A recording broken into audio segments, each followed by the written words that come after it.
Hello and welcome to Insaka.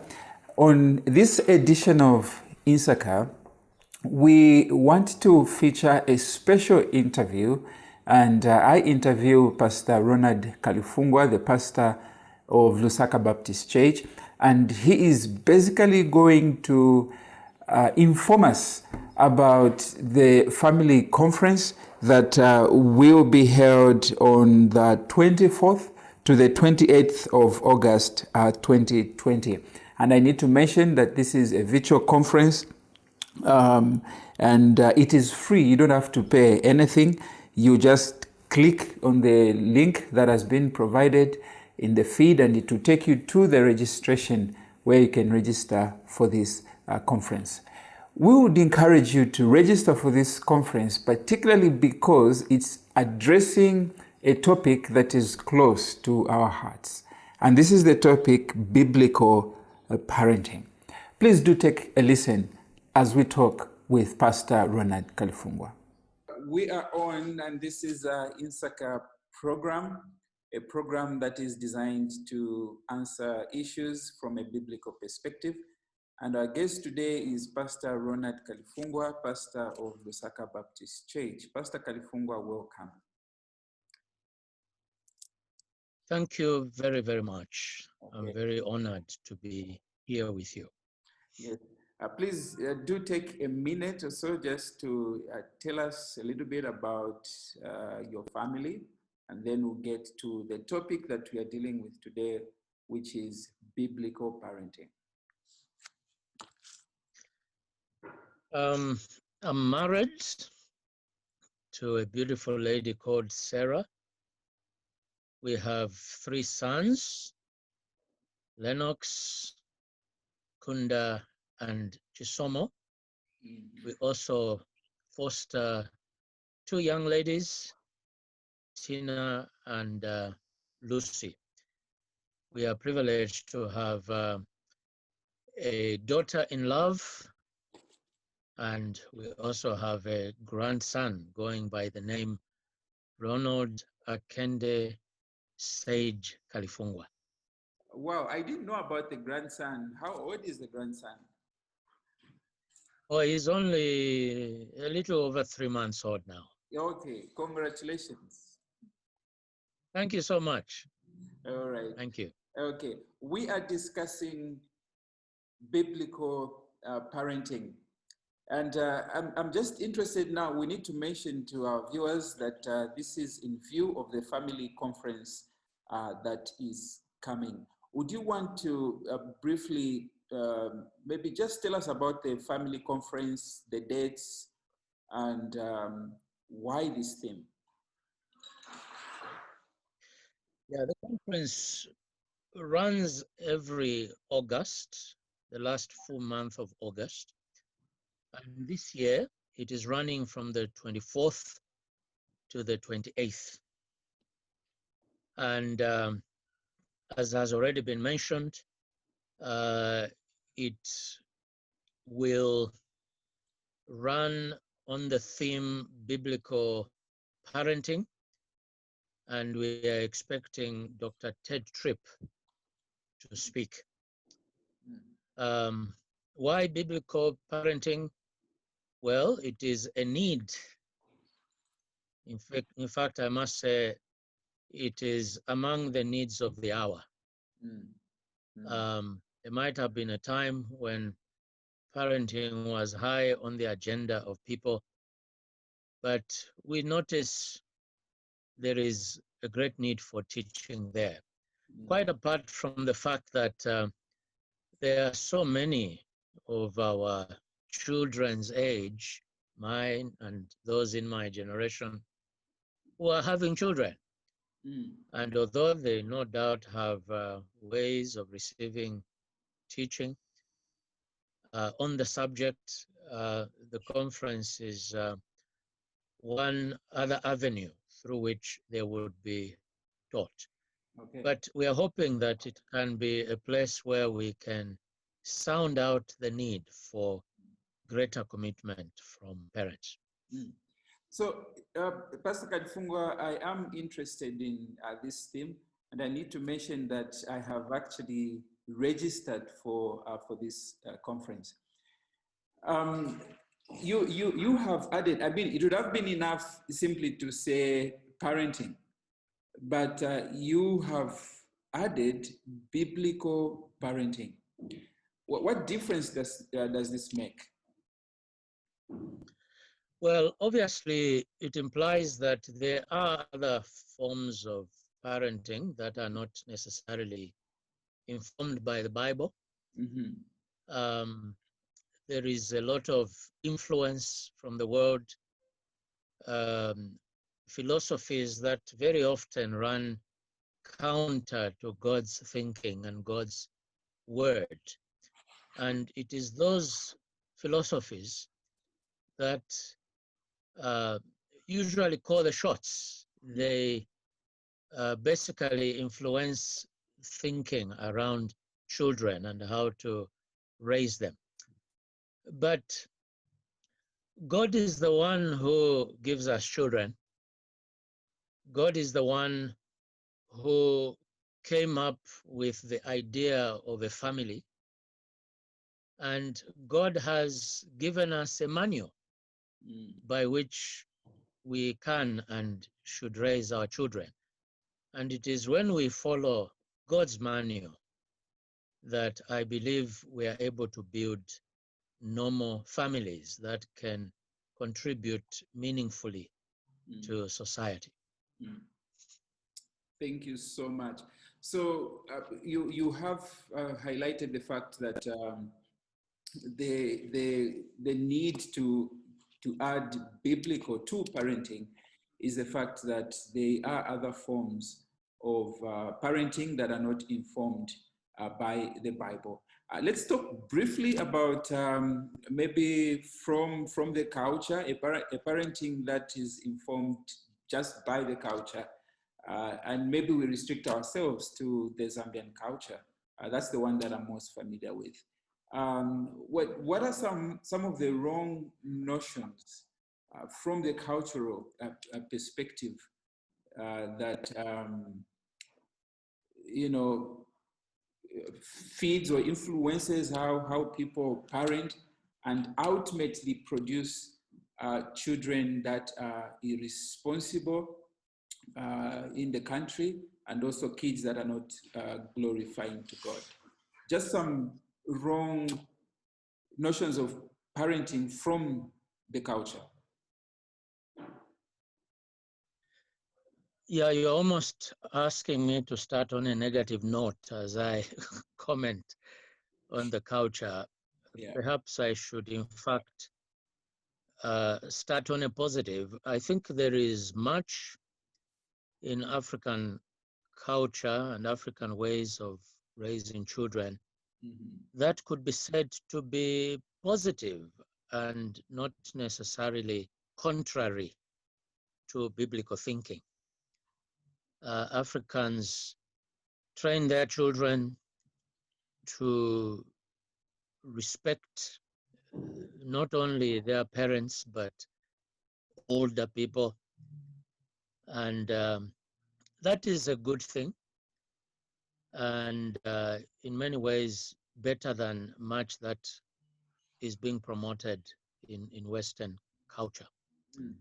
But it doesn't mean that there are no negative things.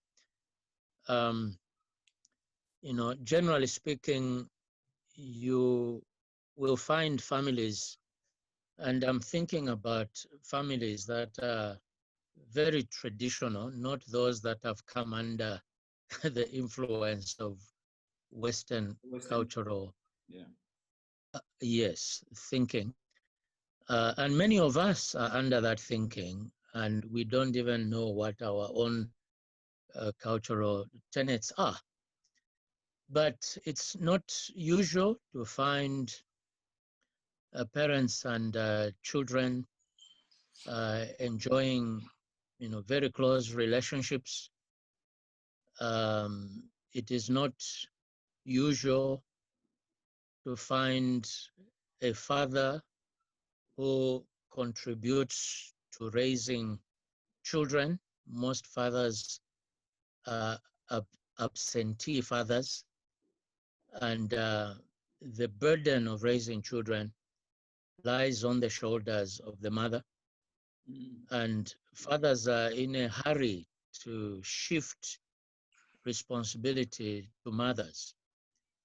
And they're not there to teach, they're not there to discipline, they're not there to model life as it should be lived out by a father, by a husband, by a family head. That is one common weakness. And even where you could find a family answering to the ideals I have cited as being absent, they don't always have knowledge of what exactly they ought to be teaching their children. Girls who have matured and are preparing for marriage probably receive a little more teaching than boys. Boys can tend to be very ignorant because their fathers were also not taught and ignorant.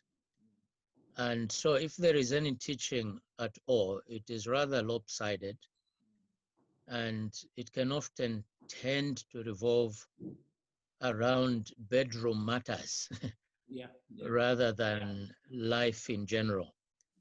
So clearly, there is need for a lot of biblical input in as far as this subject is concerned.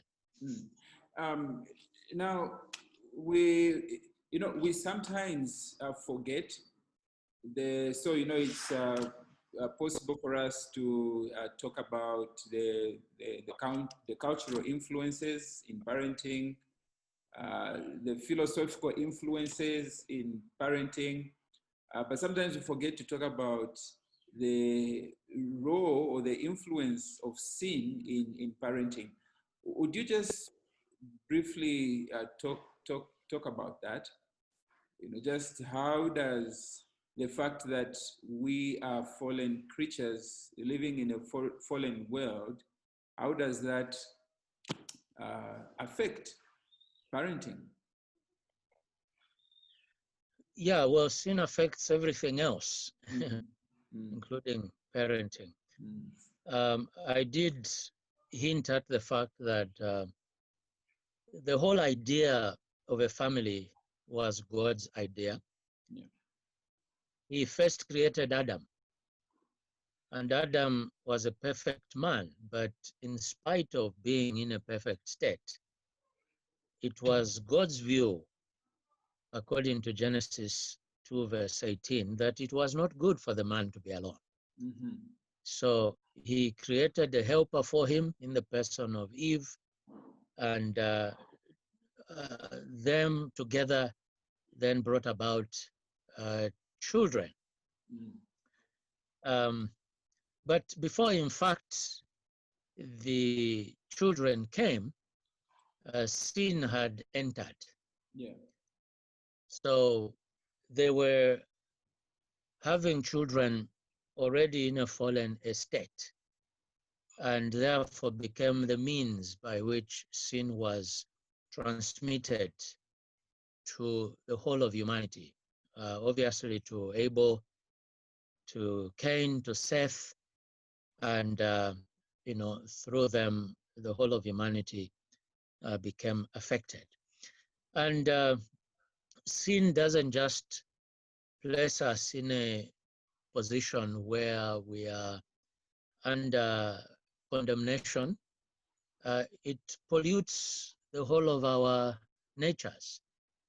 Needless to say that although God has made clear what it is parents ought to be doing, even as they raise their children, sin holds them back from achieving God's ideal, if I may say so.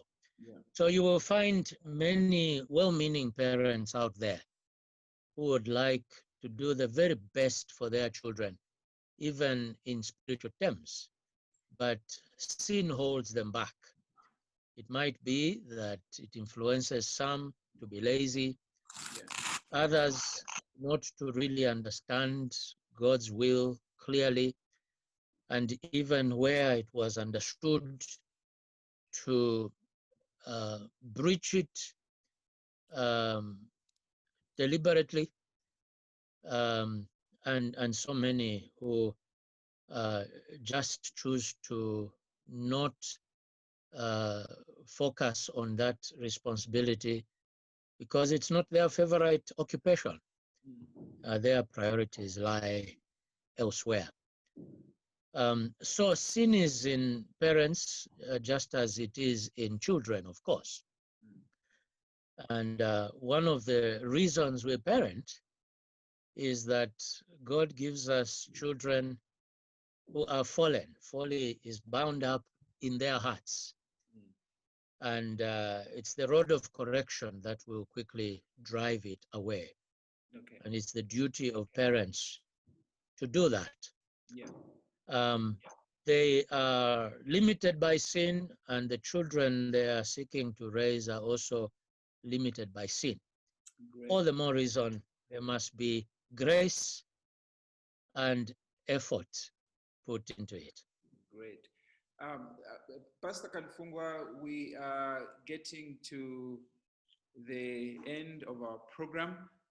But before we do that, would you briefly comment on, now I will tell you what I believe personally. I do believe that the government has a role to play when it comes to this subject of parenting in the nation. Now, here is my thinking. So these days, you basically have parents who are out seeking means of survival. So the father is out from very early morning, is only back in the evening. The mother may be out as well from very early morning, coming back in the evening. That obviously creates a gap.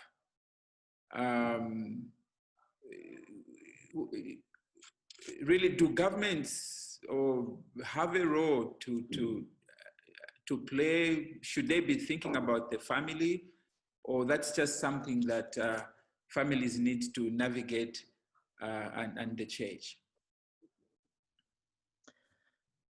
Yeah, that's a good question.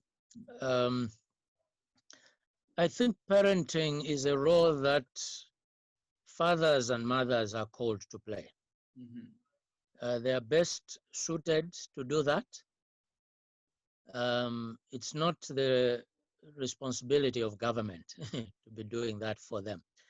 I think the government should create and maintain the conditions under which families can thrive and fulfill their calling in a manner that is effective, easier, and an atmosphere where they can raise children who will in fact become responsible citizens of their countries and indeed of the church. Yeah.